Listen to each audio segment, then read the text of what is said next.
Character పడడు. ఆ బొమ్మ ఇక్కడ పట్టాలే.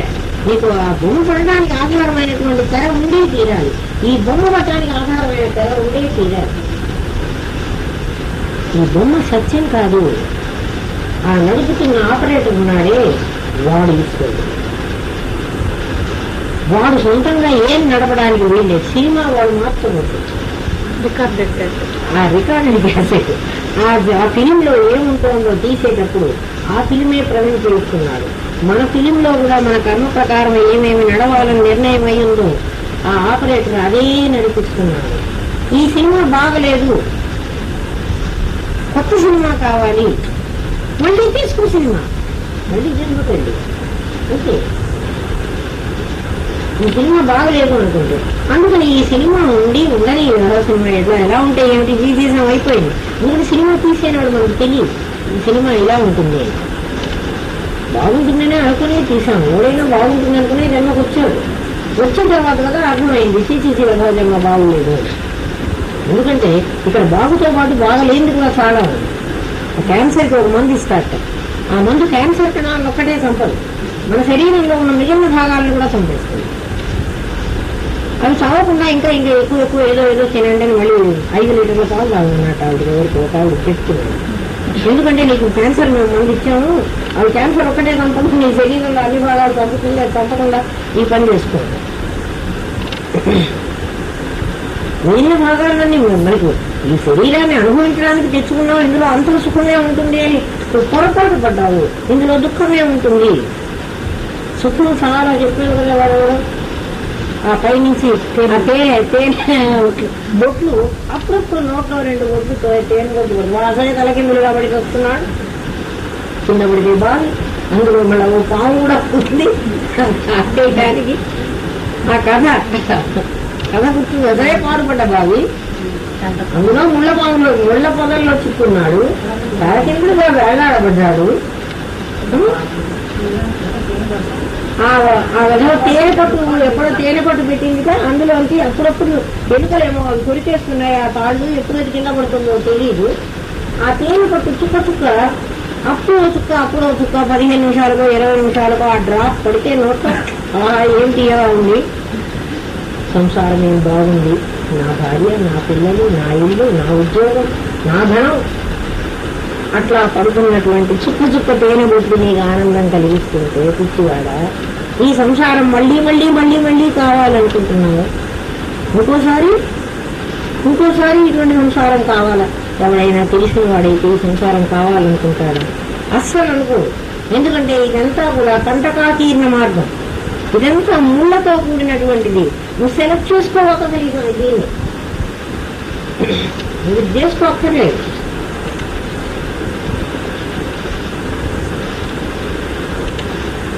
కాబట్టి ఇదితో పాటు ఒక స్వయం శబ్దం కూడా ఉంది నీ దగ్గర. స్వయము ఇది ఒక రకమైనటువంటి పదాలు కాదు, ఇది వేరు పదాలు. నేను స్వయంగా వెళుతున్నాను అంటే నేననేవాడిని ఒకడున్నాను, స్వయంగా వెళుతున్నాను అంటే స్వయంగా వెళ్ళకపోతే ఇంకోటి ఎవరైనా పంపిస్తే వాడు నేను వెళుతున్నాను అని అనకూడదు కదా.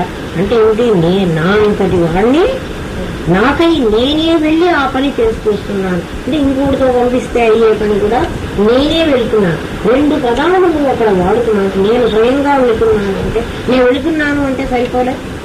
స్వయంగా ఎందుకు అనుకుంటున్నాడు అంటే తాననేవాడు వేరుగా ఉన్నాడు, ఈ శరీరం అనేది వేరుగా ఉంది. నేను ఈ శరీరంతో వెళ్ళటాన్ని వాడు నేను స్వయంగా వెళుతున్నాను అంటున్నాడు. స్వయంగానే ఆ శరీరంతో వెళుతున్నాను అంటున్నాడు. అసలు ఎవర్రా వచ్చింది అంటే నేనే అంటాడు. నేనే అంటే ఎవర్రా అంటే నేనే దొరకని అంటున్నాడు కదా. అంటే నేనేవాడిని నీ పేరుతో వ్యవహరించబడుతున్నాను అని చెబుతున్నాడు. నన్ను ఈ పేరుతో పిలుస్తారు, ఎందుకంటే నన్ను వాళ్ళు గుర్తించడం లేదు కాబట్టి. నన్ను బ్రహ్మాస్మి అంటే ఎవరు గుర్తిస్తున్నాడు? వీడెవడరా, ఎక్కడి నుంచి వచ్చావురా అంటాడు. అందుకని గుర్తుకు పెట్టుకున్నవి నామరుడు కాదు. మనం అందరినీ పరబ్రహ్మని అంటే వాళ్ళు మరి పలకడానికి లోక వ్యవహారం జరగదు కాబట్టి గుర్తు కోసం పెట్టుకున్నాడు.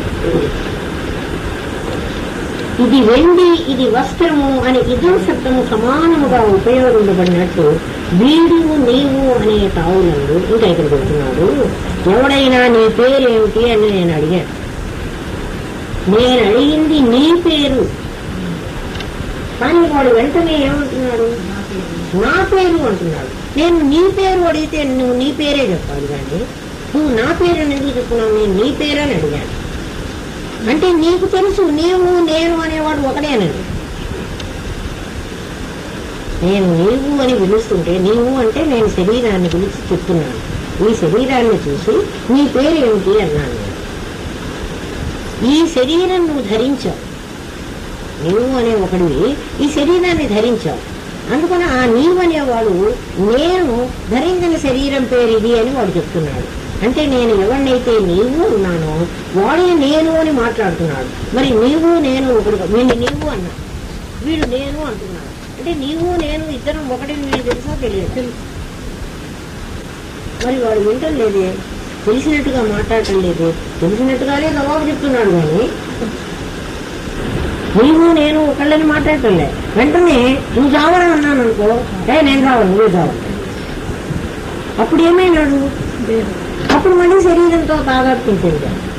చావనటువంటి పరమాత్మతో తాదాత్మ్యం చెందాడు. చావని పరమాత్మ రక్షణ శరీరం మీద వేసి నువ్వు చావు అంటున్నాడు. నిజంగా చచ్చేది నీవు, చావని వాడిని లేదు. నీవు అనేవాడు ఎప్పుడైనా చచ్చిపోతాడు. ఎందుకంటే నాకంటే భిన్నంగా లేదుగా. నీవు అనేవాడు పోవలసిన వాడు, నేననేవాడు పోనివాడు, ఉండవలసిన వాడు. నేను పోవడానికి ఇంకెక్కడా చోటు లేదు. ఆ నేను నీవు అనేటువంటి వాడు కూడా ఇదం అనేటువంటి శబ్దంతో వీడు రాముడు, ఇదం అనే శబ్దాన్ని ఇదం దేవదత్త, వీడు దేవదత్తుడు, ఇయం సీత మమ సుత మీరు విని ఉంటారు.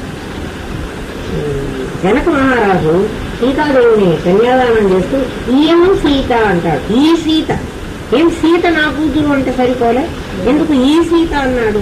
ఆ ఈ అని ఉపయోగిస్తున్నది ఎవరిని అంటే పరమాత్మే సీత రూపం పొందినటువంటి, ఇక్కడ ఈ సీత రూపం పొందినటువంటి పరమాత్మ ఎవడు అంటే నా కూతురుగా వ్యవహరింపబడుతున్నాడు. అంటే భగవంతుడు నాకు కూతురుగా వ్యవహరింపబడుతున్నాడు. అక్కడ స్త్రీమూర్తిగా ఉంటే వాడిని స్త్రీ అంటున్నాను. అసలు ఆ స్త్రీ నపుంసక పురుష మూర్తి కాక భగవంతుడు ఎటువంటి వాడు అంటే వాడు ఆడది కాదు, వాడు మగవాడు కాదు, వాడు నపుంసకుడు కాదు. స్త్రీ నపుంసక పురుషమూర్తియును కాక తిరియత్తు అమర నరాది మూర్తియును కాక కర్మ గుణ భేద సద సప్రకాశి కాక వెనుక అన్నీ తానదు విభుదలంతో ఉన్నాడు విజేంద్రుడు. భగవంతుని గురించి మాట్లాడుతూ ఇవన్నీ పరమాత్మ కాదుట, వెనుక తర్వాత అన్నీ తానే అయిపోయినాడు. అటువంటి వాడు పరమాత్మ. కర్మతో సంబంధం లేదు, కానీ ఉన్నట్టుగా కనబడతాడు. జన్మతో సంబంధం లేదు, ఉన్నట్టుగా కనబడతాడు. వాడు స్త్రీ కాదు, పురుషుడు కాదు, నపుంసకుడు కాదు, కానీ స్త్రీ పురుష రూపాలు ధరించినట్లుగా కనబడుతున్నాడు. వాడు తిరియక్కు కాదు, వాడు పశుపక్షాదులు కాదు, కానీ పశుపక్షాదుల రూపం కూడా వాడేను. ఈ ప్రకరణంలో మొట్టమొదట చెప్పాడు చూడండి మీకు ఏమిటి, ఒక బట్ట మీద పరిచినటువంటి చిలుక బట్ట కాదా, కాకి ఆ బట్టేనా, కుందేలు అదే బట్ట, ఏనుగు అన్ని బొమ్మలు వేసుకున్న బట్ట మీద. ఇవన్నీ కూడా బట్ట ఆధారంగానే ఉన్నాయి. అక్కడ ఉన్నటువంటి బట్టకు చిలుక అని పేరు, ఇక్కడ ఉన్న బట్టకు సింహం అని పేరు. కానీ సింహానికి వేసిన రంగు, చిలుక వేసిన రంగు, రంగులు ఒకటే, బట్ట కూడా ఒకటే, రంగులు కూడా ఒకటి. అట్లా ఒక పెద్ద బట్ట మీద అడ్డపడినటువంటి రంగులు ఇవన్నీ, ఈ నామరూపాలన్నీ అటువంటివి. ఆ చీర నేను, నా మీద వేసిన బొమ్మలన్నీ అవి. వాటికి పరస్పర వైరం ఉందని మీరు అంటున్నారు. నిజంగా వైరం ఉండటానికి వీల్లేదు. ఎందుకంటే వాటికి స్వతహాగా స్వయం సత్తా లేదు. నా సత్తా వల్ల అవి మాట్లాడుతున్నాయి, తిరుగుతున్నాయి. లైట్ ఎంత ఉంది, వెనక ఉన్న సినిమా హాల్లో వెనక ఉన్న లైట్ ఎంత ఉంది, నా శక్తి వల్లే ఆ బొమ్మలు కదులుతున్నాయి. లేకపోతే ఆ బొమ్మలు కదలవు. వచ్చి ఒక ఫిలిం మీద లైట్ ఫోకస్ చేసి పెట్టండి, ఆ ఫిలిమే ఉంటుంది. మనకి అడ్వర్టైజ్మెంట్ ఒక బొమ్మ కనపడుతుంటుంది కదా, ఎంతసేపు కదలకుండా. అడ్వర్టైజ్మెంట్ సినిమా తెల్ల మీద వేస్తాడు కదా, అది కదలదు, అది అలాగే ఉంటుంది. వెనక వాడు తిప్పుతుంటే బొమ్మలు కదులుతున్నట్టుగా కనబడుతుంది. వాడు తిప్పుతున్న ఎంత స్పీడ్గా తిప్పుతున్నాడో ఈ బొమ్మల్లో ఏమాత్రం మూమెంట్ ఆగకుండా అవి సమానంగా మామూలుగా మనందరం ఎలా మాట్లాడుతున్నామో అట్లా మాట్లాడుతూ కదిలిపోతూ ఉన్నాయి. వాడు ఈశ్వరుడు. ఏమి ఆ పవర్, ఆ శక్తి, ఆ లైట్ లేకపోతే ఈశ్వరుడు ఏం చేయలేడు.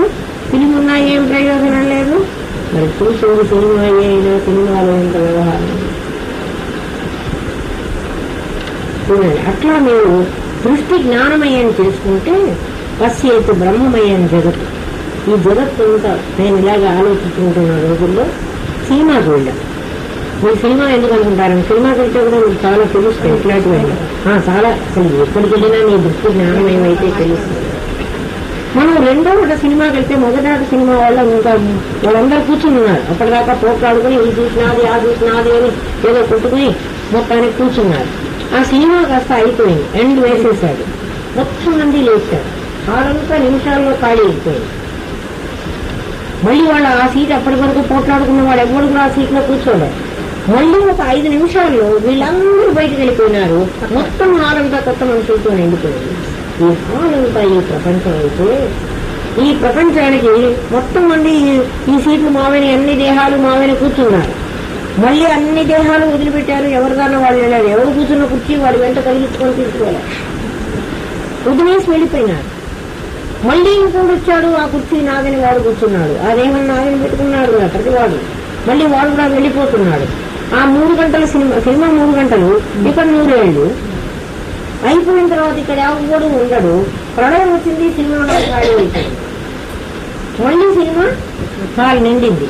మళ్ళీ ఇంకో 3 గంటలకి మళ్ళీ ఖాళీ అయిపోతుంది. ఈ కుర్చీలు ఎవరివి కావు. ఎవరివి? ఎవరు ఆ 10 రూపాయల టికెట్ కొనుక్కొని ఆ కాసేపు 3 గంటలు కూర్చోవడానికి వచ్చారో ఆ 3 గంటలు వాళ్ళవి. ఎందుకు వాళ్ళు వింటున్నారంటే 10 రూపాయల టికెట్ కట్టుకొని వాళ్ళు వచ్చి ఇక్కడ కూర్చున్నారు. మనం కూడా మన ప్రారంభ కర్మ చెల్లించి ఇక్కడికి వచ్చాం. ఈ ప్రపంచంలో ప్రారంభ కర్మ అయిపోతే మన పేరు ఇంత పీరియడ్ అని చెప్పాడు. నీ 10 రూపాయల టికెట్కి 3 గంటలు కూర్చోదు. ఎక్కువ డబ్బులు కట్టిన వాడు, రూపాయి కట్టిన వాడు ఎక్కువ రూపాయి కావాలి. సినిమా ఎట్లా వస్తుందని కొట్టవాకండి నన్ను. నా కాలం ఎత్తు రూపాయి పావులో ఎంతో కట్టుకుని వస్తాడు వాడు. ఇదే సినిమా చూస్తాడు.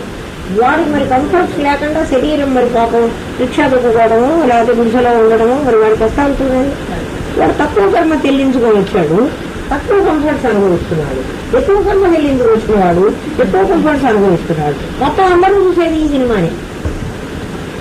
10 రూపాయల టికెట్ వాడికి పెద్ద సినిమా చూపించి మరి రూపాయి పావుల టికెట్ వాడికి ఇంత సినిమా పెట్టి పంపడు. అది ర్యాన్ టికెట్ కూడా అదే సినిమా. ఈ ప్రపంచం అలాంటిది. మీకు విచారణ చేసుకుంటే అమ్మా వేదాంతం అంతా ఈ జగత్తులో మీకు ఇలా అర్థం అవుతుంది. అర్థమైతే మాకు లాభం ఏమిటి అంటే మీకు అస్సలు ఇటువంటి పరిస్థితుల్లో బాధ ఉండదు. ఇంకంటారు దృష్టి జ్ఞానమయం కృత పశ్చేత్ బ్రహ్మమయం జగత్. నీ దృష్టి జ్ఞానమయం చేసుకో. ఈ జగత్తంతా నీకు పరమాత్మగానే కనిపిస్తుంది. ఎవరిని తిరగాం, ఎవరిని కూడదాం, ఎవరిని ద్వేషిద్దాం, ఎవరిని అసహించుకుందాం, ఎవరిని ప్రేమిద్దాం. ప్రేమ లేదు, ద్వేషం లేదు, నిర్లిప్తంగా ఉండిపోతాడు. నిజంగానే మనం ఎవరు అడుగుతున్నారమ్మా గుడికి వెళ్ళినా కూడా ఏమనుకుంటున్నా నీకు అనిపించేది ఎక్కువైంది కదా. ఇంకా అనిపించకుండా ఉండాలనే తెస్తే నీ స్థితి నీకు చాలా కష్టం. ఎవరన్నా నీ వాళ్ళని వదిలిపెట్టిస్తే నీకు ఏడుపు రావడము. రైల్లో కూడా రైల్వే స్టేషన్ వస్తారు కొంతమంది, వాళ్ళని ఎవరో రైలు ఎక్కించి పంపిస్తూ ఉంటారు. వాళ్ళేదో చచ్చిపోయినట్టు వీళ్ళు ఏడుస్తూ ఉంటారు. అని ఏడుపు. ఇప్పుడు అవన్నీ లేకుండా ఉండడం కోసం కదా నేను వేదాంతానికి తీసుకొచ్చింది. ఇక్కడ నాకేం అనిపించడం లేదంటే ఇంక ఇక్కడ అనిపించక్కర్లేదు. ఈ అనిపించకుండా ఉండడమే గ్రేట్.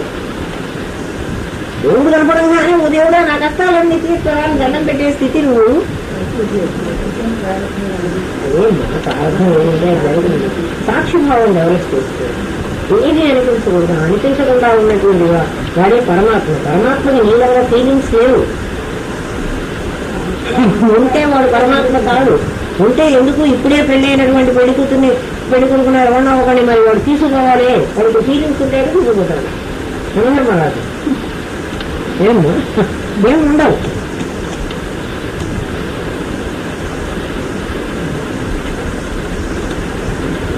అహింస శబ్దముల కంటే స్వయం శబ్దం భేదించిన నీ కలుగు లాభం ఏమందువా?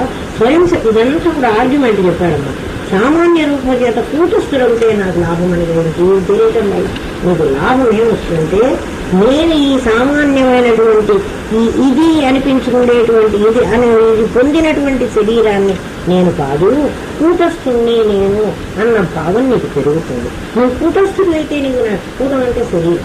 ఈ శరీరం ధరించిన వాణ్ణి అంటే ప్రత్యేగాత్మని. నాకు శరీరంతో ఏ విధమైన సంబంధము లేదు. శరీరంతోనే నాకు సంబంధం లేకపోతే శరీర సంబంధికులతో కానీ శరీరానికి కలిగే గుణాలతో కానీ నాకెలా సంబంధం ఉంటుంది? అందుకని నీకు ఇది తెలిస్తే నీకు రెండూ ఎందుకు తెలియాలి అని చెప్తున్నాడు.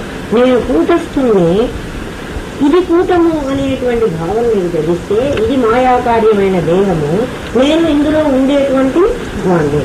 నీ ఇంటి మీద నీకు ఎటువంటి అభిమానం ఉంటుందో, ఎప్పుడో నేను ఈ కాలేజీలో పనిచేశాను, ఈ కాలేజీ అప్పుడు నాది, ఇప్పుడు నేను ఆ కాలేజీ నుంచి వచ్చేసాను, ఆ రోడ్లో పోతుంటే ఇది మా కాలేజీ అంటాను. ఇది వరకు మా కాలేజీకి ఇప్పుడు మా కాలేజీకి నాకు తేడా లేదు. ఇప్పుడు ఆ కాలేజీలో పోతే నువ్వు ఎవరిని అడుగుతాడు? వేట్లో వాడు కూడా నన్ను రానియకపోవచ్చు. ఎందుకని? నన్ను చూసేవాడు కాదు వాడు. ఇది నా కాలేజీ కాదు. కానీ నేనేం చెప్తున్నాను, ఒకప్పుడు నా కాలేజీతో నాకున్నటువంటి అనుబంధం వల్ల ఇది నా కాలేజీ అని చెప్తున్నా. అట్లా ఈ దేహం నాది అన్నటువంటిది ఈ నీకు ఆత్మ తెలిసిన తర్వాత ఈ నా కాలేజీ, నా పాత కాలేజీకి నన్ను ఎట్లా పాత కాలేజీ అనేది నా కాలేజీ ఉంటా, నీకు ఎట్లా అనుబంధం లేదు, ఈ దేహంతో నీకు ఎట్లా అనుబంధం పోతుంది. దేహంతో అనుబంధం పోతే నాకెట్లా వెళ్ళి అంటే, దేహంతో అనుబంధం పోగొట్టడం కోసమే మేము ఇంత కష్టపడుతున్నాం. దేహంతో బంధం పెట్టడం అసలు పెద్ద కష్టం కాదు. నీకు ఊరికే వచ్చింది ఆ బంధం. ఎప్పటి నుంచి వచ్చింది? చిన్న పిల్ల పుడితే ఆ పిట్ట ఎక్కడెక్కడి నుంచో ఆహార పదార్థాలు మోసుకొని వచ్చి ఆ పిట్టను దీని నోట్లో పెట్టుకుని తీసుకొస్తుంది. పాప ఆ చిన్నదేదో దొరికిన ముక్క ఈ పిల్ల నోట్లో పెట్టి దాన్ని నుంచొని ఆనందంగా పెడుతుంది. ఎందుకని? అది నా పిట్ట, అది నాది అన్న భావం. ఆ భావం నీకు వదల్చడానికే నీకు ఆత్మ తెలియాలి. ఎందుకంటే నాది అన్న భావం నాకుంటే నష్టం ఏంటండి? నాది అన్న భావం ఉంటే మళ్ళీ మళ్ళీ జన్మకి వెళ్ళాలి. నాదన్న భావం కూడా చేస్తే నువ్వు జన్మకి వెళ్ళాలి, వెళ్ళాల్సిన పని. నాకు జన్మే చాలా బాగుంది, మరి బాగుంటే ఇందుకు రావాలి. అది బాగుంటే ఇదొద్దు. కానీ జన్మకు వస్తావు, కానీ మానవ జన్మకు వస్తావు. నేను నమ్మకం మానవ జన్మ ఎలా వస్తుంది? మరి మిగిలిన జన్మల్లో నీకు చిన్నంగా సుఖపడగలవా? నీ అన్నం కోసం ఉదాహరణ ఇంకోటి మీద ఆధారపడాలి, నీకు ఏ పూట అన్నం దొరుకుతుందన్న నమ్మకం కూడా లేదే కదా. ఎవడు కొడతాడో, ఎవడు తిడతాడో మరి ఎంత భయం. పాపం పాము రోజు అన్నం పెట్టుకోకూడదు, నేను నరుడు గంట పడకూడదు, నరుడు నాకంట పడకూడదు. ఎందుకంటే వాడికి నాకు ఎంత ఆజన్మ శత్రుత్వం అంటే, నన్ను చూస్తే వాడు ఎవరన్నా పిలుచుకొచ్చన్నా ఆ కణంలో ఉన్నదాన్ని నన్ను బయటికి లాగి వాడు చంపుతాడు. నేను వాడిని ఏం చెయ్యను. నేను ఎక్కడో కణంలో తప్పుకుని దాక్కుని వెళ్ళిపోదామంటే పొగబెట్టినా సరే నన్ను బయటికి లాగి నన్ను వాడు చంపుతాడు. ఎందుకు చంపుతావు అని వీడిని అడిగామనుకో, అది కణంలో అది దాక్కొని ఉండదు. అది ఏ రాత్రి కూడా మళ్ళీ నన్ను కాటు వేస్తుందో అందుకని నేను దాన్ని చంపుతున్నాను అంటాడు.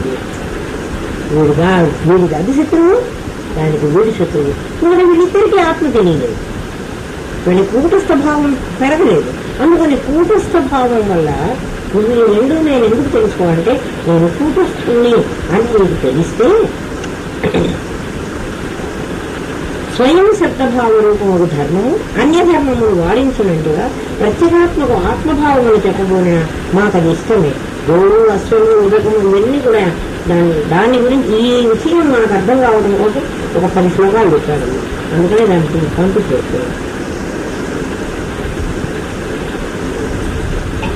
హస్తము, పరము, పాదము, పదము, ముఖము, ఉత్తరము ఈ జంట పదములు ఒకదానికొకటి పర్యాయ పదము అనేట్లు స్వయం శబ్దమును ఆత్మశబ్దమును ఒకే అర్థము కలవి కానీ ఇవి రెండు ఒకటి కాదు. అది నేను అర్థం చేసుకుంటున్నాను.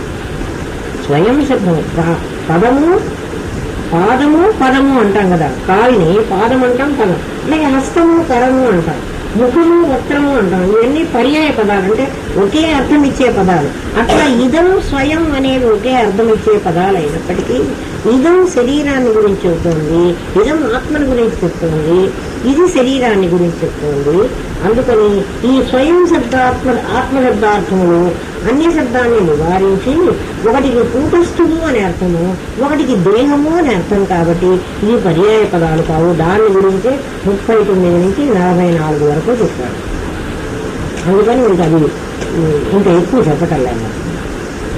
అయితే ఇక్కడ జడములు చేతనములు అని 2 పదార్థాలు ఉన్నాయి ఈ సృష్టిలో.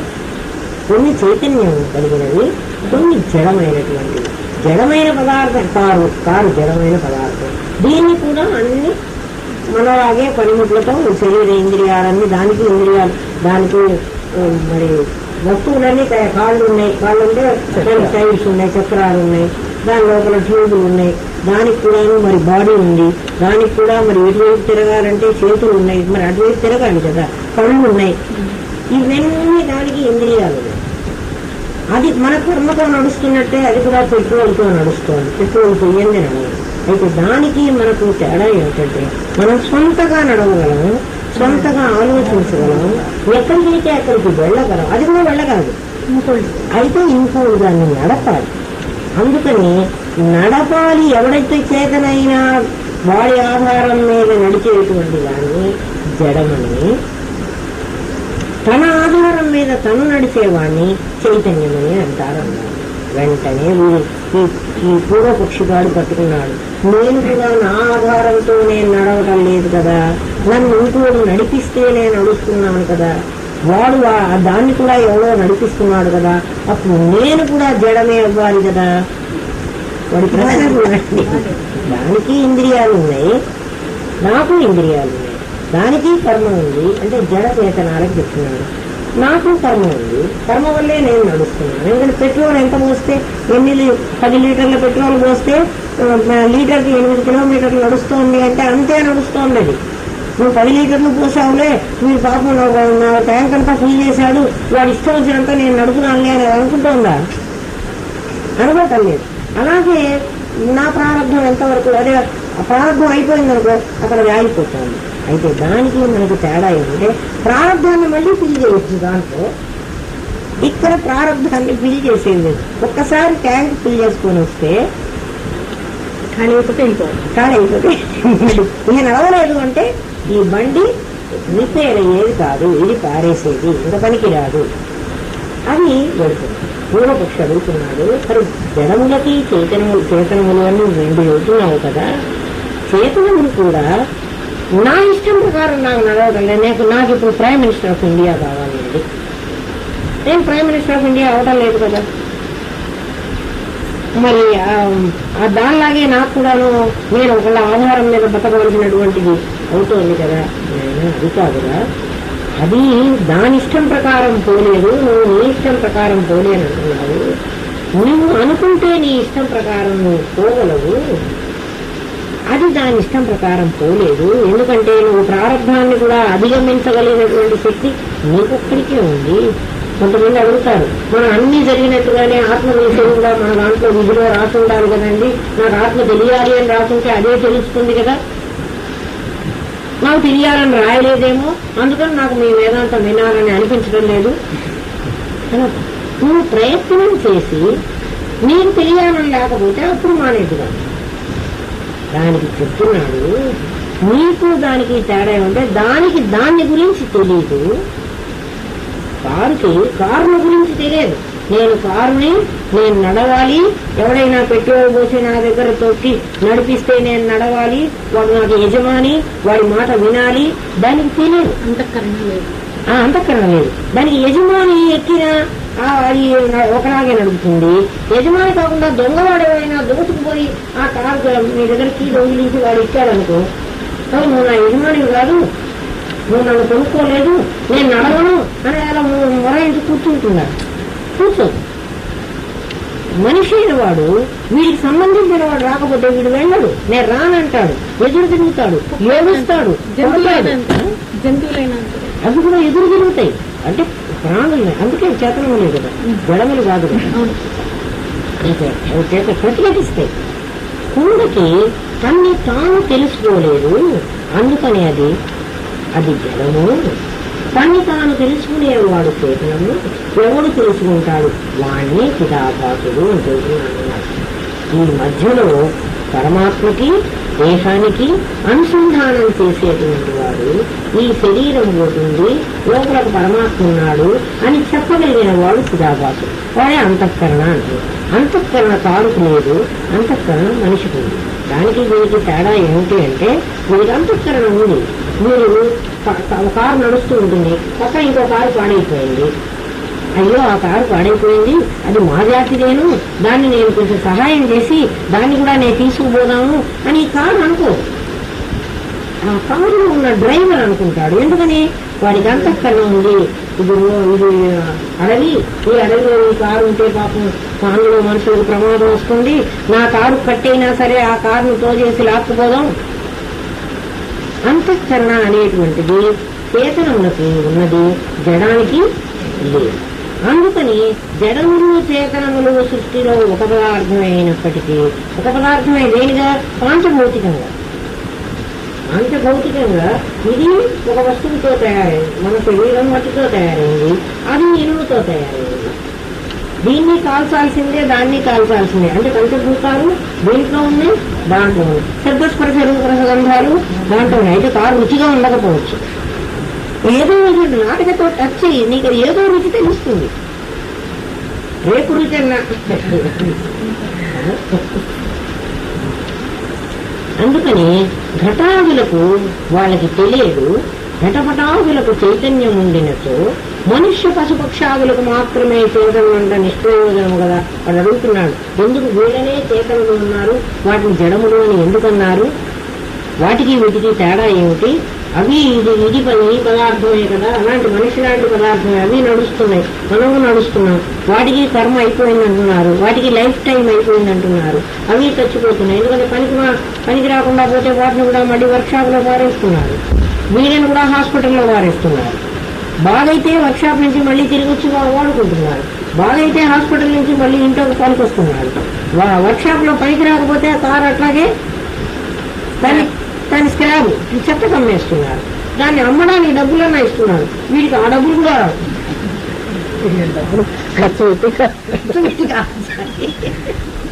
అయినా వీడు ఎంత అభిమానిస్తాడు ఏదో శరీరాన్ని. ఈ శరీరం అంటే ఏదో చాలా గొప్పది, ఎంతో నా శరీరం. అందుకే అంటాడు, మేడన బుట్టి మేడన వేగి గాడి నెక్కినా వాడా. ఇంతకుముందు ఎన్ని బండ్లన్నా ఎక్కుంటావు, కానీ ఇప్పుడు నువ్వు ఎక్కిన బండి ఇది స్పెషల్ బండి కదా. వలకాటి పాలైపోతివే ఆహా దేహమా, రవ్వంతలోను తీరేను సంబంధం, నీకు నాకు ఏంటి సంబంధం? రవ్వంతలో నా దాన్ని నేను వెళ్ళిపోయినానుకో, నేను తీసుకెళ్ళి తగలు పెట్టి పారేస్తాను, నేను ఉన్నవారికే నీకు గౌరవం. నువ్వేమో చాలా నీవే గొప్పదాన్ని అయినట్టుగా వ్యవహారం చేస్తున్నా. గుర్తించుకెళ్ళా నేను ఎంత గొప్పవాడిని అని గుర్తించగల. నీకు రోజు ఇంత శక్తిస్తుంటే నువ్వు నన్ను చూసి నువ్వే గొప్పవాడు నేను అంటున్నావు. అందుకే నీవు లేక మరి నేను తెలియనే, ఇది లేదనుకో నేనెట్లా పిలుస్తాను. నీవు పోయి నన్నే మిగిల్చేదవు, నేను మిగులుతాను, నువ్వు పోతావు. ఎందుకంటే నువ్వు చాలాసార్లు వచ్చావు, చాలాసార్లు పోతూ ఉన్నావు. నేను మాత్రం ఎప్పుడు పర్మనెంట్ గా ఉంటున్నాను. బంగారం ఎప్పుడు పర్మనెంట్ గా ఉంటుంది, అయితే గాజవుతోంది, లేకపోతే పులుసు అవుతుంది, లేకపోతే ఉంగరం అవుతుంది.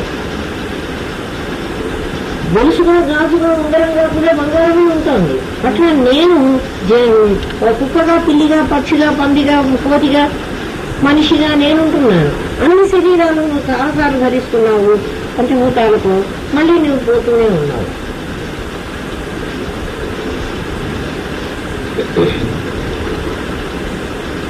ఇవి చేతనములు, ఇవి అచేతనములు అనే వ్యవహారము కూటస్థ చైతన్యాన్ని బట్టి రాలేదు. మరి దేన్ని బట్టి వచ్చిందంటే ప్రతిబింబితులైన చిదాభాసుని బట్టి వచ్చింది. కూటస్థ చైతన్యాన్ని బట్టి. కూటస్థ చైతన్యం సినిమా హాల్లో ఉన్న హెడ్ లైట్ వెనక, ఆ లైట్ ఏ సినిమా పెట్టినా ఆ లైటే వేస్తా. నేను క్రైమ్ సినిమాకి వస్తాను, నేను శృంగారం ఉన్న సినిమాకు నేను వస్తాను అని ఆ లైట్ ఏం చెప్పదు. నువ్వు ఏ సినిమా అన్నా ఫిలిం బాక్స్ ఏదైనా తెచ్చుకో, ఆ లైటు అదే లైట్ పనిచేస్తూ ఉంటుంది. ఈ తెచ్చుకున్నటువంటి ఫిలిం ఏదైతే ఉంటుందో ఆ లైట్ ప్రతిబింబం దాని మీద పడి ఆ సినిమా నీకు కనిపిస్తుంది. ఇప్పుడు సినిమాల మార్పు లేకపోతే మనం ఒకసారి సినిమా హాల్కి వెళితే చాలు, అన్ని సినిమాలు అది ఎట్లాగే చూపిస్తుంది అంటే మనం సినిమాలకు ఎన్నిసార్లు వెళ్ళం. తెచ్చుకున్నటువంటి ఫిలిం బాక్స్ ని బట్టి సినిమా మారుతుంది. సినిమా తెర మారడం లేదు, వెనక ఉన్నటువంటి లైట్ మారడం లేదు. లైట్ కి నేను ఇటువంటి విలన్ ని చూపించాలని గాని లేకపోతే హీరోనే చూపిస్తానని గాని లైట్ ఆ తేడా దానికి లేదు. మరి ఈ శరీరాలన్నీ దేన్ని బట్టి వచ్చాయంటే కూటస్థ చైతన్యాన్ని బట్టి రాలేదు, దేహాన్ని బట్టి రాలేదు. మరి దేన్ని బట్టి? ప్రతిబింబితుడైన చిదాభాసుని బట్టి వచ్చింది. దాని లోపల అంతఃకరణ అన్నాం కదా, ఆ చిదాభాసుని బట్టి వచ్చింది లేదు అని. చిదాభాసుడు మనుష్యావులకు చేతనములని, చిదాభాసుడు లేని కుండ గోడ మొదలైనవన్నీ కూడా అచేతనములని వ్యవహరింపబడుతున్నాయి. ఎందుకంటే గోడ కూడా ఇటుక, సున్నం, సిమెంట్ ఆ పదార్థాలన్నీ ఒకటే పదార్థాలు. అవి కూడా గోడ కట్టిన తర్వాత గోడ ఆరాలి. పచ్చి గోడ అయితే ఏమైపోతుంది అంటే ఆరుతుంది అంటే అర్థం ఏంటి? గాలికి ఆరాలి, ఎండకి ఆరాలి. అది ఆరి గట్టిపడాలి. గట్టిపడిన తర్వాత కొంతకాలం గాలికి కూడా ఆరాలి. పంచభూతాలు దాంట్లో కూడా ఉన్నాయి. పడిపోయిన గోడలో కూడా ఇవన్నీ ఉన్నాయి. మరి గోడ ఎందుకు పడిపోయింది? పాత గోడ వెళ్ళి చూడండి, గోడలు కూలిపోయి దాంట్లో కూడా ఇటుక ఉంది కదా, దాంట్లో కూడా సున్నం ఉంది కదా. మరి ఏం పోయింది దాంట్లో? పడిపోయిన గోడకి కట్టు నిలబడి ఉన్న గోడకి ఏమిటి తేడా? దీనికి లైఫ్ ఉంది, దానికి లైఫ్ లేదు అంటున్నాం. దీంట్లో ఆ గోడలో ఉన్న పదార్థాలు ఇంతకాలం నిలబడతాయి అనేటువంటిది ఉన్నది. దాని జీవితకాలం అంటున్నాము. మనిషికి ఇంతకాలం వీడు బతుకుతాడు అని చెప్తున్నాడు, వాడి జీవితకాలం ఇది. మరి వీరికి దానికి ఏమిటి తేడా? వీడు పంచభూతాలతో తయారైనాడు, అది కూడా పంచభూతాలతో తయారైనాడు. ఏమిటి వీడికి దానికి తేడా? ఉండలేదు.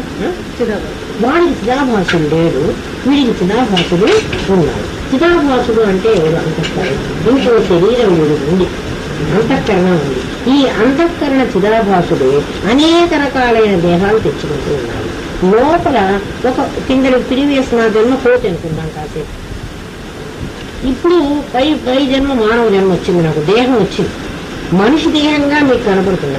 నా అంతఃకరణలో వచ్చి నా చిదాభాసుడు ఎవడున్నా అంటే ఆ కోతి చిదాభాసుడే ఇంకా ఉన్నాడు.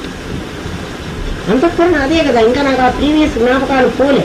అందుకని ఇప్పుడు మనిషి శరీరాన్ని పొందినా కూడా పిల్లలు కొంతమంది చూడండి, ఒక్కొక్కరు ఇట్లా పండు పెట్టి కొరుకుతారు. వాడికి పండు దొరగరా అంటారు. వాడికి దొరకగాడు, వాడికి కోతి సంస్కారాలు, కొరికే సంస్కారాలు ఉన్నాయి, అట్లా కరిచే సంస్కారాలు ఉన్నాయి. మనం ఎన్నో జన్మలు ఎత్తి వచ్చాం. మన అంతఃకరణలో ఏవేవి ఉంటాయో ఇతరుని ఒక్కొక్కరు మాట్లాడుతూ ఉంటాడు, వాడు ఇతరులను బాధించేటువంటిగా ఉంటాయి వాడి మాటలు. ఒక్కొక్కడు ఎంత జాలిగా అడిగినా కూడా వాడి గుండె కరగదు, వాడి గుండె రాయిగా అంటారు. అంటే ఏమిటి? వాడు ఒకప్పుడు రాయి జన్మ ఎత్తాడు, ఆ రాయి సంస్కారం ఇంకా వాళ్ళ లోపల అది ఇంకా ఉంది. వాడి చిదాభాసుడు ఆ గుర్తులే ఆ జ్ఞాపకాలే పెట్టుకున్నాడు. అలా ఎలా ఉంటుంది అని అంటే గురుదేవుడు మాకు ఏం చెప్పారంటే, ఒక గిన్నెలో నెయ్యి పోసాం, నెయ్యి తీసుకొచ్చాం బజార్ నుంచి. ఆ నెయ్యి మనం వాడేసుకున్నాము, ఆ నెయ్యి గిన్నె కడిగేసాం, సరుకు పెట్టి కూడా కడిగాం. ఇంకా ఆ గిన్నె నొట్టు చూడండి, కొంచెం జిడ్డు ఉంటుంది. అట్లా మళ్లీ జన్మకు వచ్చినా కూడా మళ్లీ జన్మకి ఈ శరీరమే వచ్చింది, కానీ లోపల అంతఃకరణ ఇంకెక్కడా పోతా అన్నాను, ఏం కాలేదు. ఎందుకని? సూక్ష్మ శరీరం స్వర్గాది లోకాలకు వెళ్ళి అక్కడ అన్నీ అనుభవించి మళ్ళీ వచ్చింది కదా, అదేం కాలిపోలే. కాలిపోయింది ఎవరు? స్థూల శరీరం మాత్రమే కాలిపోయింది. స్థూల శరీరమే కుక్కో, పిల్లో, పందో, కోతో ఆ ఆకారం అంతా స్థూల శరీరానికి. ఇప్పుడు మనిషి ఆకారం పొందింది, కానీ దీని లోపల ఉన్న ఎవరున్నారు? గత జన్మ సంస్కారాలు పొందిన అంతఃకరణే ఉంది. ఆ అంతఃకరణతోనే ఈ శరీరం నేననుకున్న తాదాత్మ్యం చెంది నేను ఆ అంతఃకరణతోనే పనిచేస్తున్నాను. అందుకని నా బుద్ధులు ఎలా ఉంటాయి? అవి ఉంటాయి. ఆ సంస్కారాలు ఆ చివగా ఉంటే ఆ చివ ఒక్కొక్కళ్ళు చూడండి, ఒక మాట ఎవరికైనా చెప్తారు, ఎవరికి చెప్పవాకు అని మరీ చెప్తారు అనుకోండి. అది చెప్పండి వాడికి తోచు, ఎందుకు చెప్తున్నాడు? ఎవరికి చెప్పొద్దనే ప్రత్యేకంగా చెప్పి చెప్తే మళ్ళీ వెళ్ళి వాడు ఎందుకు పక్కవాడికి చెప్తున్నాడు? వాడికి కాకి సంస్కారం వాడికి ఉంది, కాకి సంస్కారం అండి. కాకి ఇన్ని వెతుకులు కనపడ్డాయి అంటే గప్చుప్గా తినదు. అన్ని కాకుల్ని రండి రండి రండి రండి అని పిలుస్తుంది. అంటే అది దాచుకునేటువంటి స్వభావం దాని లోపల లేదు. ఆ సంస్కారం ఇంకా మనలో ఉంటే మనం అవన్నీ జన్మలు ఎత్తిచ్చాం. మన సంస్కారాలన్నీ మనమే కూర్చొని పరీక్షించుకుంటే మనకే తెలుస్తాయి ఏమేమి ఉన్నాయి లోపల, ఎన్ని జన్మలు ఎత్తిచ్చాము. గురుదేవులు అంటారు, ఎందుకు దానికోసం టైం వేస్ట్ చేస్తాము, ఎన్నో జన్మలెత్తి ఈ జన్మకు వచ్చావు, ఇది రాకుండా ఉండేది చూసుకో. దీని గురించి ఆలోచన. నీకు దుష్ట సంస్కారాల నుంచి నువ్వు బయటపడలేకపోతే నువ్వు అలా ఆలోచించుకుంటే అదే ఆ జన్మ సంస్కారం, ఆ జన్మ కూడా మర్చిపోయి వచ్చిన తర్వాత కొత్త జన్మకు వచ్చాక మళ్ళీ ఆ పాత సంస్కారం ఎందుకు తీసుకోవాలి? ఒకళ్ళని పాటు వేయాలని, ఒకళ్ళకి అపకారం చెయ్యాలని, ఎవరికి ఒకళ్ళకి అపకారం చేయాలి. వాళ్ళేటమ్మా ఈ తెలంగాణలో అన్ని మందులు పెట్టుకుంటారు చూడండి, ఏమిటో నడసలైతే కాదమ్మా, బాణముటి కాదు, మందు పెట్టారని కాతకుండా లాంటివి కాకుండా మందులు పెట్టారని అంట. ఇక్కడ ఎక్కువ చేస్తారు మనుషుల్ని, వాళ్ళకి ఏదో ఫుడ్లో పెట్టి వాళ్ళని ఏమంటారు, వాళ్ళకి సరెండర్ అయిపోతారు. ఎవరు మందు ఎవరికి పెట్టారో వశీకరణలు అలాంటివేవో. ఎందుకు ఇటువంటి అపకారాలు చేస్తున్నారు మనుషులు? ఎందుకు? వాళ్ళ ఆ సంస్కారం అది. అందరినీ అలా చదువుగా తీసుకోవాలి అనేటువంటి సంస్కారం వాళ్ళకి ఆ పనులు చేస్తుంది. ఎక్కువ పెడతారు ఇక్కడ తెలంగాణ వాళ్ళు, ఎక్కువ చేస్తారు అక్కడ. మరి మనకు తెలియదు. చేతపండు చేసి ఒకరికి అపకారం చేసి, ఎందుకంటే సర్వత్రా పరమాత్మ ఉన్నాడని తెలిస్తే ఇంకొకరికి అపకారం చేయడం ఏమిటి? ఒకరికి చెడుపు చేస్తే ఆ చెడుపు మళ్ళీ బాలు గట్టిగా గోడకు విసిరేస్తే అంత వేగంతోనే మళ్ళీ వచ్చేది నేను కొడుతుంది. ఎన్నిసార్లు నువ్వు తప్పించుకుని పక్కకు పోగలవు, బాగా విసిరేసిన తర్వాత అది ఎప్పుడో వచ్చింది నేను కొట్టదు. కుండ గోడ ఇవన్నీ కూడా అచేతనములే అయినప్పటికీ, వాడికి చేతనములైనటువంటి మానవ జన్మకి సమానమే అయినప్పటికీ అన్ని సమానం. ఎందుకంటే వీడు చచ్చిపోతున్నాడు, అది పడిపోతుంది, గోడ పడిపోతుంది. అయితే దానికి అంతఃకరణ లేదు, వీడికి అంతఃకరణ ఉంది. ఈ అంతఃకరణే అనేక, అందుకని అంతఃకరణ వేరు, శరీరం వేరు, పరమాత్మక కర్మ వేరు, నేను వేరు అని నీకు తెలియాలి. అందుకని నువ్వు విషయుడుగా ఉండవాకు, నువ్వు తైశిష్యుడుగా ఉండవాకు, నువ్వు ప్రాజ్ఞంగా ఉండవాకు. మరి ఏంగా ఉండు? ప్రత్యేగాత్మగా ఉండు. ప్రత్యేగాత్మగా ఉండు. అందుకే శరీరాన్ని నువ్వు, మరి నేను నమ్ముకుని వచ్చిన శరీరాన్ని దాని కర్మ ప్రకారం దాన్ని నడిపించు. అయిపోయిన తర్వాత నీవే చెప్పక్కర్లేదు, అదే పోతుంది. ఉన్ననాళ్ళు నీ దగ్గర ఉన్ననాళ్ళు దాన్ని జాగ్రత్తగా చూడు. చిదాభాసు ఉండినతో చేతనమును, అతను లేనితో అచేతనములను ఒప్పుకున్నతో అచేతనములైన ఆత్మ చైతన్యం ఉందని చెప్పిన నీకేమి రాగమున్నది అని శంకరాగా, చేతన కల్పనకు అధిష్టానం ఒకటి ఉండి తీరవలను అనే అభిప్రాయముతో అచేతనములైన ఘటపటాదులు ఆ కూటస్థ చైతన్యం అందే ఆరోగ్యత వాడు అడుగుతున్నాడు. చూడయ్య, అయితే చైతనము అచేతనము రెండు ఉన్నాయని అంటున్నావు కదా, దాంట్లో ఆత్మ చైతన్యం ఉన్నది అని నువ్వు చెప్పడం వల్ల మాకు లాభం ఉంది. దాంట్లోనూ ఆత్మ ఉందనో, దీంట్లోనూ ఆత్మ ఉందనో, ఆత్మ ఉన్నది అని నువ్వు చెప్పడంలో మాకు లాభం ఏమిటి అంటే, నాయన చేతనమైన అచేతనమైన దాని స్వతహా శక్తితో ఆలోచించినా, అది సొంతంగా ఏమన్నా చేయగలిగినా చేయలేకపోయినా, దానికి ఆధారమైనటువంటి పరమాత్మ అనేవాడు ఒకడు అన్ని పదార్థాల్లో ఉన్నాడు అని నీకు తెలియడమే నాకు కావాల్సింది. ఒక దుర్మార్గుడిలో, ఒక చెడ్డవాడిలో, ఒక హంతకుడిలో, అందరిలో కూడా పరమాత్మ ఒక రకంగానే ఉన్నాడు, వేరే వేరే రకంగా ఉండడానికి లేదు. మరి దుర్మార్గుల్లో కూడా పరమాత్మ సహాయం చేస్తున్నాడు. మరి ఒకడు కత్తి ఎత్తి వాడిని నరకడానికి పరమాత్మ శక్తే పనిచేసింది. ఒకరిని లేవదీసి వాడికి కత్తి గాయాన్ని నయం చేసి వాడికి కుట్టి వాడికి ఆపరేషన్ చేయడానికి పరమాత్మ శక్తే పనిచేసింది. వాడిని శిక్షించడానికి, ఆర్డర్ వేయడానికి, ఆ పెన్తో రాయడానికి పరమాత్మ శక్తే ఉపయోగించింది. జైల్లో పెట్టి వాడిని బంధించడానికి పరమాత్మ శక్తే ఉపయోగించింది. ఏమిటయ్యా పరమాత్మకు లాభం? ఆయన ఎందుకు ఇట్లా చెడ్డవాళ్ళకి సహాయం చేసి మంచివాళ్ళకే చేస్తాను, చెడ్డవాళ్ళకి సాయం చేయను అని ఆయన అనొచ్చు కదా. అంటే ఆయన ఎవరికీ సాయం చేయటం లేదు, ఎవరికీ ఏమీ చేయటం లేదు.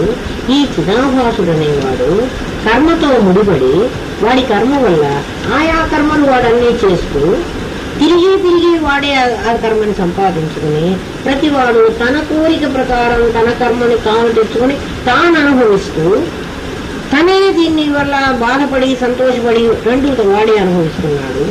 ఇది సంతోషపడి మళ్ళీ ఈ కర్మ కావాలని వాడే కోరుకుంటున్నాడు. ఇది బాధపడి మళ్ళీ ఈ కర్మ తన పుట్టిననుకున్నాడు. ఎవరికో ఈ కర్మ కావాలని వేరే సంకల్పం చేస్తున్నాడు. చూడమ్మా, ప్రతి వాడు కష్టపడి నొప్పులు పడి బిడ్డని కన్నాడు. ఆ నొప్పులు పడేటప్పుడు ప్రతి వాడి మనస్తత్వం ఎట్లుంటుంది? భగవంతుడా, ఇటువంటి కష్టం ఇంకెవరికి వద్దు. ఉంటుందా? ఉండదా? మరి వాడే ఇంకొకరిని నువ్వు కొడుకుని కను అని ఎందుకు చెప్తున్నాడు? అంటే వాడికంటే అంత కష్టపడతాడని తెలుసు కదా, ఎందుకు వాడు చెప్తున్నాడు? ఒక నొప్పులు పడి కంటమే కాదు, వాడికి ఎన్ని రకాలైన బాధలు ఉన్నాయి. వాడిని పెంచడంలో బాధ, వాడికి చదువు రాకపోతే బాధ, వాడు సరిగ్గా పెరగకపోతే బాధ, వాడు చస్తే బాధ, యోగం కూడా బాధే కదా. అటువంటిప్పుడు ఇంకొకరిని ఆ కష్టపడమని ఎందుకు చెప్తున్నాడు అంటే చిదాభాసుడు, పరమాత్మకు లేదు లక్షణం. చిదాభాసుడికిట వాడు సుఖపడిన సుఖాలు వాడికి ఎట్లా అనుభవమో, వాడు కష్టపడ్డ కష్టాలు కూడా వాడికి ఎట్లా అనుభవం. గుణాలతో కదా వాడికి శత్రుత్వం వస్తోంది. వాడు గుణాలు, నీకు నాకు గుణాలు పడకపోవడం వల్ల నువ్వు శత్రువునా? అంటే పరమాత్మగా నువ్వు నేను ఒకటే, దేహంగా నువ్వు నేను ఒకటే. మరి నీకు నాకు తేడా ఉన్నవేమిటి? గుణాలు తేడా. అందుకని గుణాల వల్ల నువ్వు నాకు శత్రువుగా నేను ఎంచుకున్నాను. కష్టాలు ఇట్లా ఉంటాయి అని నాకు అర్థమైపోయింది. నీతో నాకు శత్రుత్వం ఉంది కాబట్టి నువ్వు ఈ కష్టపడాలి అని కూడా నేను అనుకుంటున్నాను. అది పరేచ్ఛా ప్రారంభమై, అందుకే సంకల్పమే చేయొద్దురు అంటారు. పరేచ్ఛా ప్రారంభమై, పరేచ్ఛ ఏమిటి? నీకు ఇచ్చలేదు. ఇచ్చ, అనిచ్చ, పరేచ్ఛ అని ప్రారంభాలు మళ్ళీ 3 రకాలుట. ఇచ్చ ప్రారంభం ఒకటి, నేనే కావాలనుకుని తెచ్చుకున్నాను. అనిచ్చ, నేను అనుకోకుండా ఎక్స్పెక్ట్ చేయకుండా రోడ్లో పోతుంటే ఆ వెనకవాడ కూడా కారు వచ్చింది, ఆ వర్షం ఏదో కురిసింది, ఆ రోడ్లో గుంటలు ఉన్నాయి, రోడ్డుకు గుంట పెట్టాలని రోడ్డు వేసిన వాడు అనుకోలేదు. వర్షానికి ఎప్పుడు కూడా నేను రోడ్డు మీద వర్షం కురిసికుండా ఆ గుంటలో నీరు నిలబడాలని వర్షం అనుకోలేదు. కారు నడిపేవాడు నేను అది కొట్టాలి, నేను కారు నడిపేవాడు అనుకోలేదు. నేను ఇస్త్రీ చీర కట్టుకుంటే నా ఇస్త్రీ చీర బురద పోసుకున్నామని నా చీర అనుకోలేదు.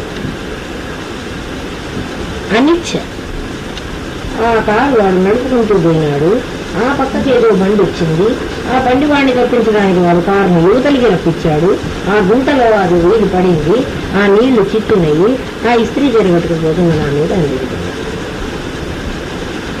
ఇది అనిచ్ఛా ప్రారంభం. ఈ పనంతా కూడా చిదాభాసుడు చేసుకోవాలి ఈశ్వరుడు. పరీక్షా ప్రారంభం, ఒకరు వాడు అనుభవించినటువంటి కష్టాన్ని అయ్యో నేను అనుభవించాను, ఇంత బాధ ఉంది, ఇంకొకటికి కష్టం ఉండకూడదు అని అనుకోకుండా ఇంకోటి కూడా ఆ కష్టం అనుభవించాలి. నువ్వు పడితే నీకు తెలుస్తూ అంటే సంకల్పం చేస్తున్నాడు. ఆ సంకల్ప ప్రకారం వాడు ఆ కష్టాలు అనుభవించాల్సి వస్తుంది. ఇట్లా ఇచ్ఛ, అనిచ్ఛ, పరీక్ష అని ప్రారంభాలు 3 రకాలుగా ఉండి ఈ చిదాభాసులకు ఉండేటువంటి చిదాభాసుల్లోనే తేడా ఉంటుంది. మనం తెలుసుకోవాలి. ఆత్మలో తేడా లేదు, కూటస్థుల్లో తేడా లేదు, దేహంలో తేడా లేదు, ఆకారంలో తేడా లేదు. కుక్కకు పెళ్లికి లోపల ఉన్న కూటస్థుడు ఒకడే, జడచేతనాలకు కూడా కూటస్థుడు ఒకడే. ఎందుకంటే కూటస్థులు 2-3 ఉండడానికి వీల్లేదు, అదే అద్వైతం.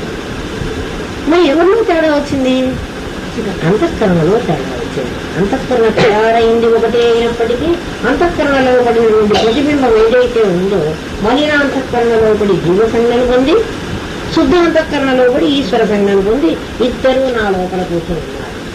నా లోపల బుద్ధిలోని ప్రేరణ జరుగుతోంది ఈశ్వరుడితో. మనస్సులో ప్రేరణ జరిగే ఆ కర్మను అనుభవిస్తున్నాను. అనుభవిస్తూ నేను అది అందుకే ఈ చెట్టు మీద 2 పిట్టలు ఉన్నాయి. ఒక పిట్ట చూస్తూ ఉంది, ఒక పిట్ట తింటూ ఉంది.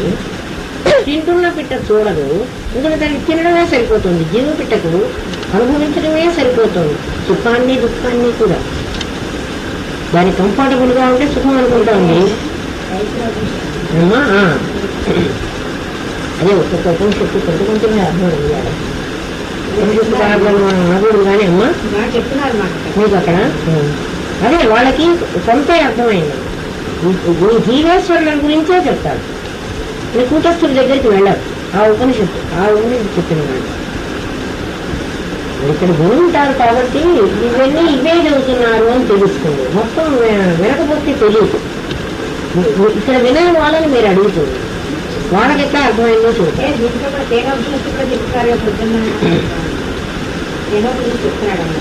ఎవరైనా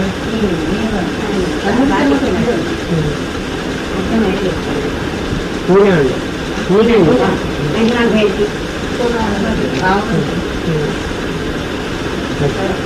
గవర్నమెంటే చెబుతారు. మామూలు పిచ్చి సినిమాలు అయితే గంటలు గంటలు పెడతారు, కానీ అటువంటి విషయాలు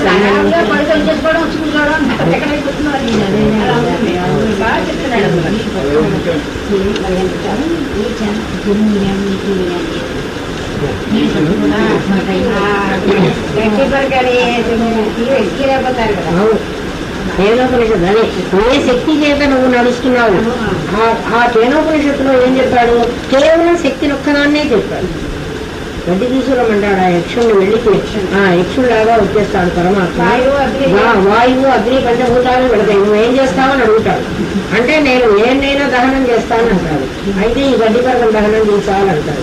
అది గడ్డి పరక దహనం చేయలేదు కాబట్టి దహనం చేయగలిగిన శక్తి నీది కాదయ్యా, ఆ దాహక శక్తి నాది. ప్రజ్ఞానం బ్రహ్మ ఒక్కటి ఆ కేవలం శక్తిలో తెలుస్తుంది.